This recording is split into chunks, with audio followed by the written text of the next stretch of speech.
Welcome to this edition of Into the Vault.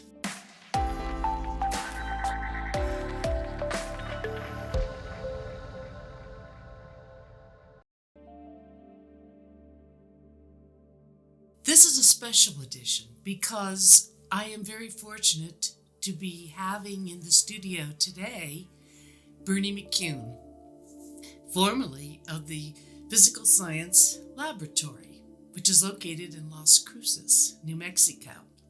He is formerly of there because he has finally retired.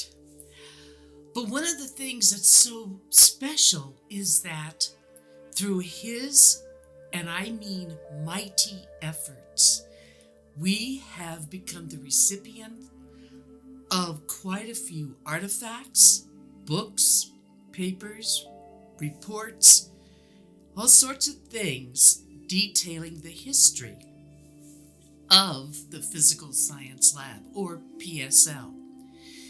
So what's so great about it? What's so big about it? What is the Physical Science Laboratory anyway?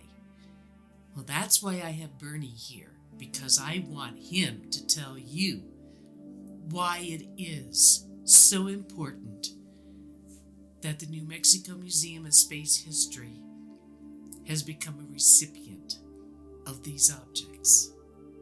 Bernie?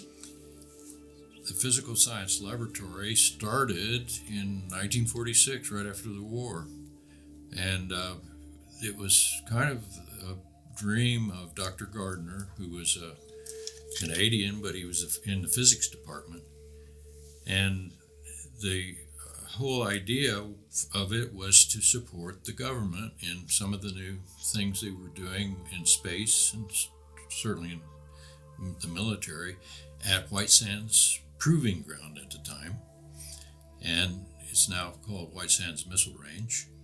But his dream was to use students to do some of the work that was to be done on the range, with flying the V-2 for one, and we had captured a bunch of those during the war, and they were sent to White Sands Proving Ground to be used for scientific upper atmosphere research, for various types of research. So they take this military missile and turn it into a sounding rocket, basically.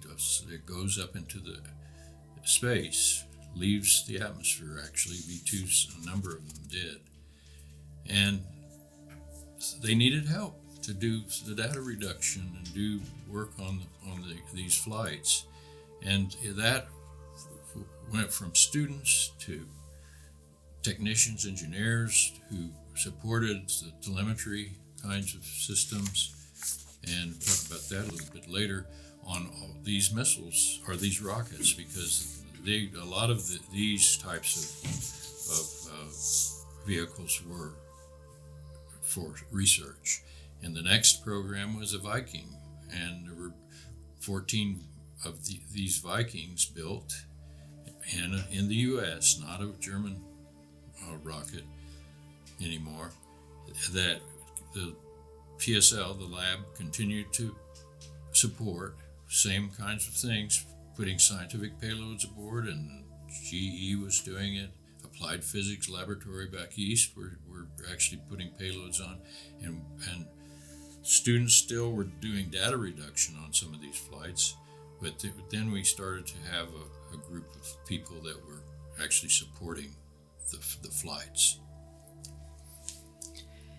So a lot of people, I don't think, realize that so much of the space program really was accomplished here in New Mexico, and certainly the Physical Science Lab has probably been an open secret. Would you say that?